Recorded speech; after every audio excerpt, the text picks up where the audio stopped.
Bonjour, je suis Mimi de Marseille, sauveuse du Mande, et nous allons commencer avec Trefengui, une nouvelle série qui s'appelle Confession en slip. Alors on mettra tout le monde en slip, évidemment, et on va commencer par moi. Vous voyez, je me suis fait la coiffure, j'étais brune à la télévision, mais maintenant je suis retournée blonde parce que les blondes, ça compte pas pour... je ne sais plus. Alors, ce que je voulais vous dire, c'est que personnellement, après avoir prostitué des enfants, pandas, j'ai toujours aimé les pandas, pandas. Et alors, j'ai prostitué des enfants. Alors, comment ça s'est passé? Je vais vous le raconter dans la nouvelle série Confession en slip, que je vais co-animer avec Trefengui.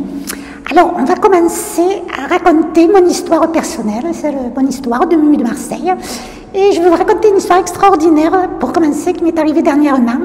J'étais avec mon avocat dans l'ascenseur. Alors, il habite au 2e, moi j'habite au 4e. Je l'ai rencontré parce que je l'ai inondé, figurez-vous.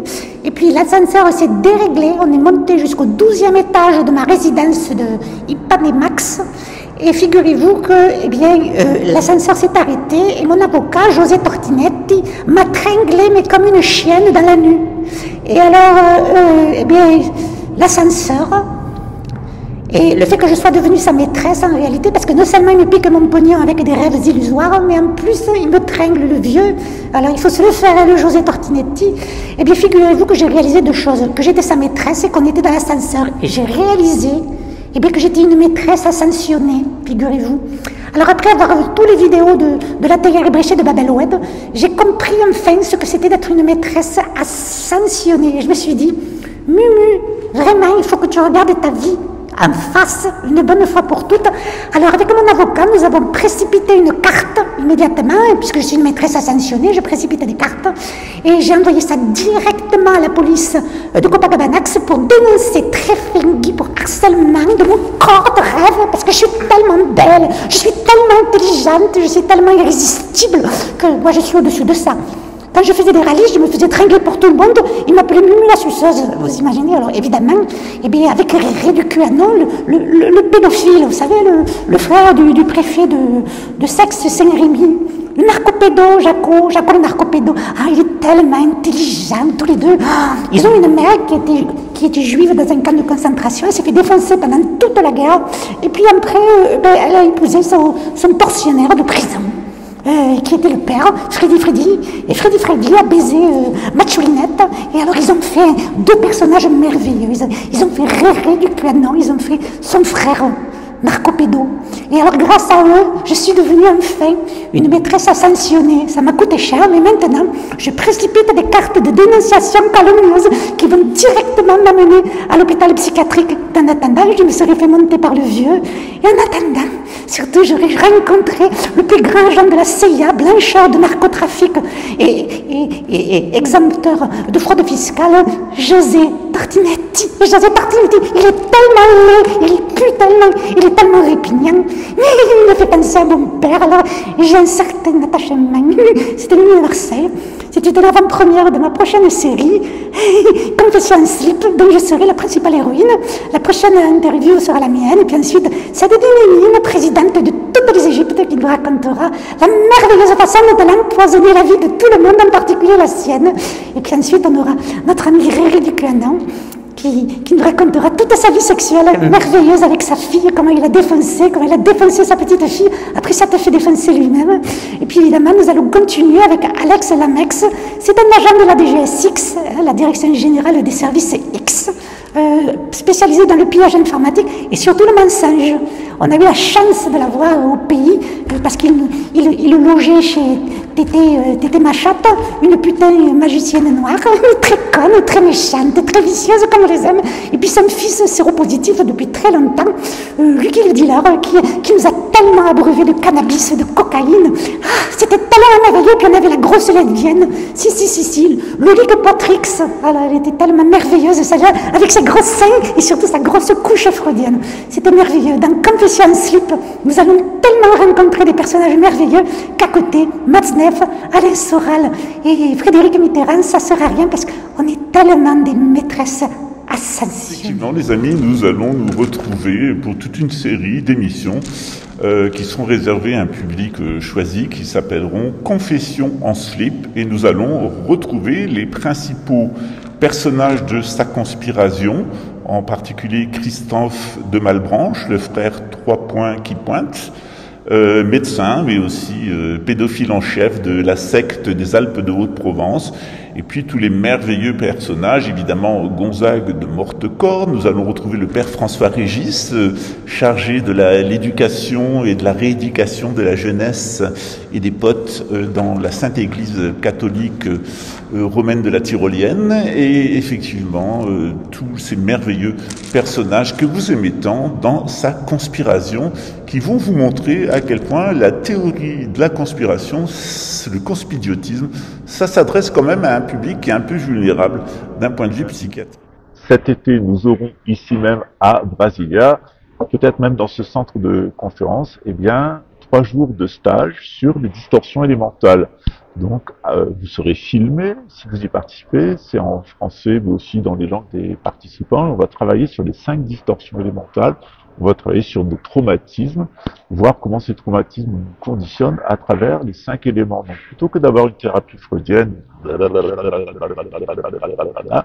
eh bien, on identifie 5 éléments avec 5 centres subtils à l'intérieur de nous et 5 centres endocriniens. Et puis, on va raccrocher un événement traumatique à ces 7 centres pour voir eh bien, comment ils nous ont structurés. Alors, la thérapie, elle consiste à être filmé et puis d'être à la fois eh bien, dans le rôle de l'observateur, dans le rôle du bourreau et dans le rôle de la victime. Par exemple, si vous avez été, comme Réré du Trouanon, vous avez été victime de sodomie par votre père, eh bien, on peut mimer la sodomie par le père dans la chambre, et vous ferez le rôle de Réré du Trou, si vous êtes Réré du Trou, le rôle du papa et puis le rôle de l'observateur. Ça permet de voir eh bien, la même scène du point de vue dans le triangle de Karpman, de la point de vue du sauveur, de la victime et du bourreau. Ça nous permet justement de sortir de ces conditionnements et ensuite de les déprogrammer, parce que le but en réalité c'est de nous programmer.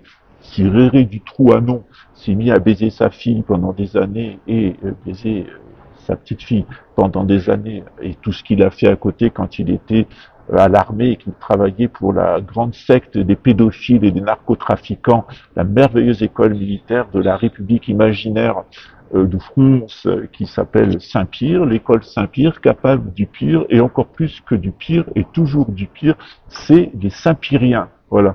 Vous allez retrouver ces personnages, ils sont absolument délirants, mais ils sont là justement pour nous faire prendre conscience que si on ne parle pas de ces traumatismes, si on ne les déprogramme pas, eh bien on est condamné à les répéter et quelquefois de façon affreuse. Le but aussi, c'est de comprendre que on doit percer notre image sociale. C'est-à-dire que nos traumatismes nous imposent un style d'ego, et cet ego, il est surtout là pour cacher nos traumatismes.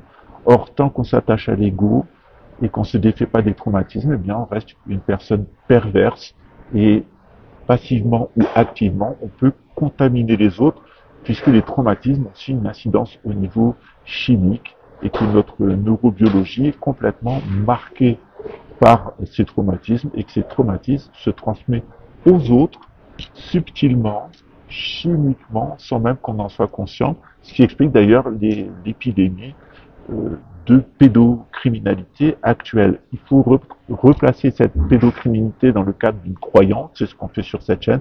Cette croyance, c'est le satanisme. Au centre du satanisme, il y a le personnage de Lucifer, qui se fait passer pour un ange de lumière et qui se fait passer pour un prince de justice. En fait, il n'est ni un justicier ni un ange de lumière, il est même un véritable vésouilleur. C'est vraiment le vésouilleur totalement endormi.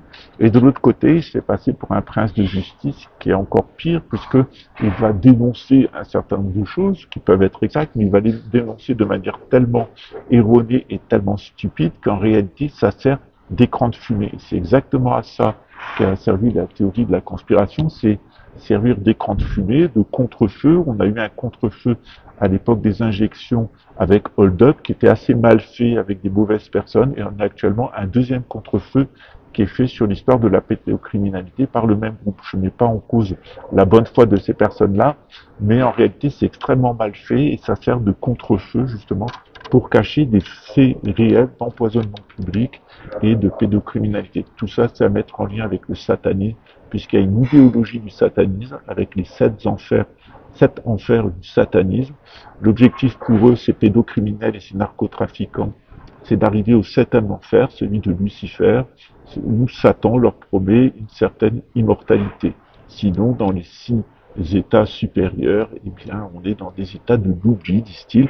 Et donc, leur objectif à travers la pédocriminalité, à travers l'inceste, à travers l'usage de stupéfiants, et surtout à travers leur usage incontrôlé de la spéculation et de la banque pour pouvoir acheter le silence des victimes et acheter les magistrats, les policiers et les gardiens de prison, eh bien, à travers ça, ce qu'ils essayent, c'est de se sécuriser. On est face à une véritable religion, anti-religion, qui est le satanisme, et que j'ai dénoncé déjà depuis 2019 dans sa conspiration, en vous mettant en garde sur la fausseté de la théorie de la conspiration. C'est ce qu'on appelle le conspidiotisme, et qui est absolument là pour faire écran et pour décrédibiliser toute critique. Si vous êtes intéressé par ce cours, eh bien vous pouvez prendre contact avec moi. Le cours a normalement lieu en portugais, mais évidemment, il y a toujours moyen, quand je pratique 11 langues, de pouvoir s'insérer à l'intérieur du cours. Il aura lieu à Brasilia cet été, il y a 10 places. La moitié des places sont déjà réservées, mais si le cœur vous en dit, si c'est dans vos moyens, pourquoi pas venir voir ce stage avec nous. En tout cas, vous aurez des résumés en ligne de nos aventures pendant ces 3 jours d'études des distorsions élémentales. Voilà, n'attendez pas d'en avoir plein le cul pour prendre de vos traumatismes, pour vous en libérer. En tout cas, je suis là pour ça, fidèle à moi-même. Ciao.